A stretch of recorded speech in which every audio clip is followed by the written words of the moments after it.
Hey Queens, welcome back to Gears and Queers. I'm Jake. I'm Chris. And we're coming at you virtually because we're finally announcing something that we've been working on for quite some time. Introducing community reviews. Community is one of the most important things for us over the last year at Gears and Queers, and we want to meet some of y'all and continue to build upon that. So we're turning things over to you. We want to meet you and your ride. So if you want to share your enthusiast story or just take us on a tour of your garage, we'll help you do it. Just shoot us an email or DM. All you need is a smartphone. We will take care of all the editing as well as walk you through how to do one of our reviews. And in the end, we'll upload it to our YouTube channel as well as give you a copy to do with whatever you want. So with that said, let's get into our first community review and head across the pond to the UK, where Alex Packer is going to show us around his Kia Niro EV. Let's do it.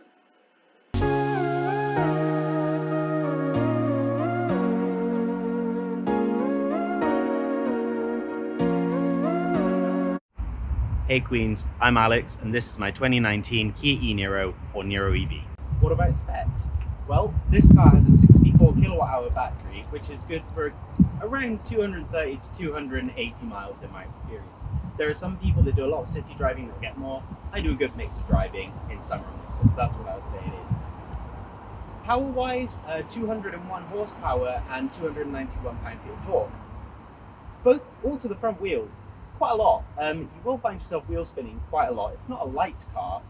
The wheels could do with being a little bit wider if you ask me. I think the car would feel a little bit more stable and you would get a little bit of a better acceleration or a start off the line. I tend to find myself wearing out the front tyres quite a lot. So in any case, there is definitely enough pep for your daily driver. You will beat quite a lot of cars that might surprise you off the line, particularly petrol diesel cars. So, what's it like as a daily driver? Pretty good, thumbs up from me actually. Now, I don't know about you, but I'm not actually a huge fan of crossovers. In my opinion, this is the worst angle. She's not going to be winning any beauty pageants, I'd say that.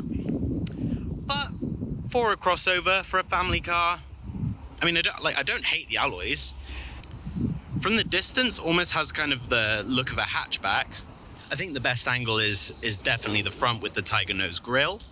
Of course, this being the EV, it doesn't have a front grille, just that lower one for cooling. So they've kind of filled it in with a body colored panel.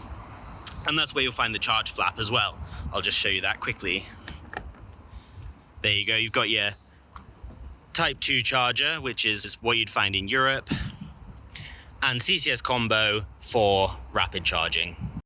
So let's take a look in the boot or the trunk, whatever you want to call it. No electronic tailgate here, just standard pneumatics. You might have noticed that there's actually privacy glass on the other side, so you don't really need to hide anything, but there is a cover. This cover, by the way, there's a space for it underneath so that you can keep it. Now, in terms of size, this is pretty practical, I think. I've definitely had plenty of room for anything that I've needed in here. Looking under the boot floor, you can see that we've got space for our charging cables and a few other little bits. Now, I just want to take this out to show you. There is room for a spare wheel under here, but you don't get one. You just get a tyre inflation kit. However, if you did want to take this out, there would probably be quite a lot of space for other things, as there's nothing really here until you get to the batteries. With the cover out the way, you can see that the seats split 60-40. However, there's no way to do this from the back. So you kind of have to lean forward and push them down. But as you can see, there's plenty of space once you do that. With the seats back up, you can see there's not actually a ton of room in here. But you should really have more than enough for 2 to 3 people.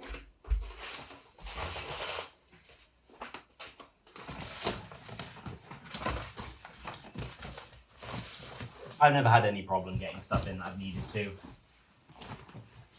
even with a decent IKEA trip. Okay, let's step inside now. My first impression of this car when I first sat in one was actually very nice. I know that Kia historically do not have a very good reputation at all, but in here, really, the materials are quite good. I mean, you get a lot of this piano black. This is my particular worst place to have piano black, because this is where you turn and you press in, you get your fingerprints everywhere. But in general, you know, you've got the soft plastics, there's the occasional hard plastic, but this is not a premium car, but it does feel very premium. The leather feel on the steering wheel is nice. The seats are very comfortable. Absolutely no complaints there, even on a long trip. The infotainment, standard Hyundai Kia infotainment, easy to use. I mean, what more is there to say? They're doing it really well, actually. One of the best in the industry is what everyone's saying. I don't know. All I know, it works pretty well, but frankly, every time I'd be using Google Maps. I just think it's better. You've got your Spotify integration with Android Auto, Apple CarPlay. Both are supported, but unfortunately, you do have to have it plugged in. Although you will notice there is a wireless Qi charger there where you can put a phone to charge. But what's the point if you don't have wireless Apple CarPlay or Android Auto? Other than that, you've got these nice little bins here. These are cup holders, very, very good. Will hold a reasonably large receptacle. This is my litre water bottle that fits in there. Also fits in the door bins. So if you're the kind of person who's worried about cup holder space, this car will not disappoint. Just some EV specific stuff now. This button here is for the pedestrian warning sign. So when you're moving at low speeds, pedestrians can hear you. This is the EV menu, which you can access by pressing this button here. Actually, lots of really useful stuff in here. You can manage your charging, etc. You've got some interesting battery information. Right now we're at 50% battery, 126 miles of range, but the car predicts that, you know, at full, oh, sorry, that's the charger limit. At full range, you can get probably 170 miles. I would say that that's typical for a summer day like this. If you're talking about the winter, more like 230, I think, is realistic. But that's with air conditioning on, climate control, heated seats, use whatever you want. I don't drive slowly either. I usually stick to the speed limit. You can set your car to preheat before you leave in the morning. This is what I do in the winter. Unfortunately, the first edition does not get an app. No app, no UVO app. The later versions do, and I think it was only in the UK and maybe some other markets where we didn't get the app. Why did you do that, Kia? Never getting the app now. Actually, I don't find it that bad. I find that I actually stick to my routine. So the preheating, pre-cooling, scheduled charging, once you got it all set up, it's fine. We do get 8-way adjusting electric seats in this car. On the driver's side, the passenger side does not get them. However, I think that really people of basically any height, I'm not a tall man, but people of any height should be comfortable in here. There is a lot of headroom. Moving to the back, I'm sat behind myself and I have an awful lot of space. I'm only 5'7", so I should, but I've had people sitting in front of each other, over 6 foot in here, perfectly comfortable for large adults. I would say 4 adults for longer trips. You know, probably you could get 5 for a shorter trip. I think they'd be comfortable actually, but you know, you're not going to want to do a road trip with 5 adults in here. So what do we have under the hood in this EV? Well, the first thing you'll see is a big plastic cover which you can just pop right off.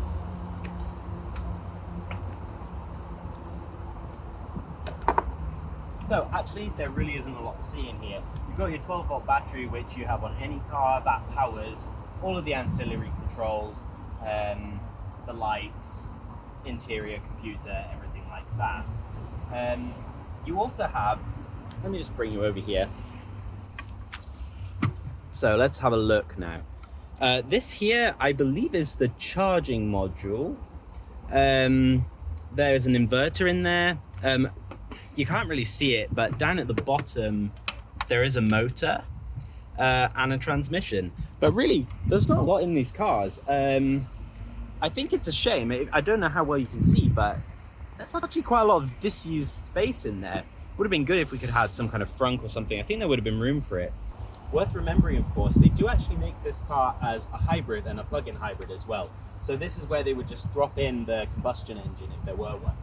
What is this car like to drive? Well, I think obviously it's not going to be the most sporty or dynamic drive.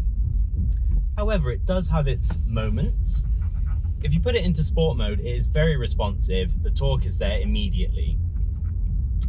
When you do get around a corner, I'm afraid, you know, it is a crossover. It is a bit top heavy. It's very heavy in general. However, they have managed to keep the weight balance very good. They've got independent multi-link rear suspension, which it does keep it pretty flat around a corner. However, I wouldn't be throwing this around a racetrack, that's for sure. Now, it just wouldn't be a Gears and Queers video if we didn't talk a bit about gears. Well, this car just has one single speed reduction gear, which isn't very exciting. However, you might have noticed the flappy paddles, which are wheel mounted and aluminium at the front, plastic at the back. What do these do? Well, these change your levels of regeneration. This one here, if you take a look at this little icon, this little blue one here, as I shift the right paddle, it takes down the level of regeneration all the way to 0, which is just coasting. Personally, I prefer it at maximum level 3. Someone who's new to electric driving might prefer something like 1 or 2, which is a little bit less aggressive. Also with this left paddle here, you'll notice that if I move off, instead of pressing the brake, I can just press this paddle and the car will come to a complete stop. Let's do a quick slightly uphill, slightly downhill 0 to 60.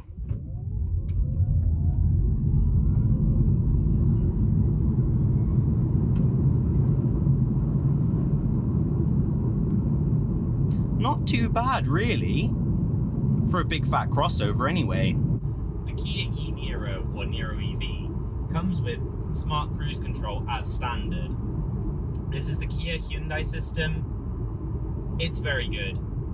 You've got your adaptive cruise control to match the speed of the vehicle in front of you, and you've got active lane guidance as well, although you can't switch lanes or use on or off ramps. Does it work well? Does it bounce? It doesn't do any, there's no ping-ponging at all. I use this system all the time. Can you take your hands off the wheel? Legally, no. But I will just show you briefly with my hands ready. Kia will let you do this for a little while, like a few seconds. And pretty soon there'll be a little bong that will tell me, please put your hands back on the wheel. Wait for it. There we go. Now, it's not like the Tesla system, which will punish you for multiple infractions. But quite honestly, I really recommend keeping your hands on the wheel. It's no trouble at all. Having the smart cruise does really help. I mean, it takes out the minutiae of highway driving, the little tiny adjustments that you need to make. It just frees you up to focus on the things that are around you. Well, thanks, Alex. It's kind of cool to learn a bit more about a car that we do get over here, but you don't see much of. And I thought it was particularly interesting that the English use miles per hour and not like boots per bonnet. That's true. That's true. I mean, who'd have thought? That's the end of our first community review, guys. Again, if you want to do one, just reach out to us and we'll be happy to walk you through it. And you can do it just standing in your driveway. It does not need to be some big production. We'd love to meet you guys and see what you're driving and see how you're holding up during quarantine. So reach out to us. If you want to meet more of the Gears and Queers community, make sure to hit that subscribe button. Oh, and ring that little bell. Ding. Welcome. We'll see you in the next one. Bye. Bye.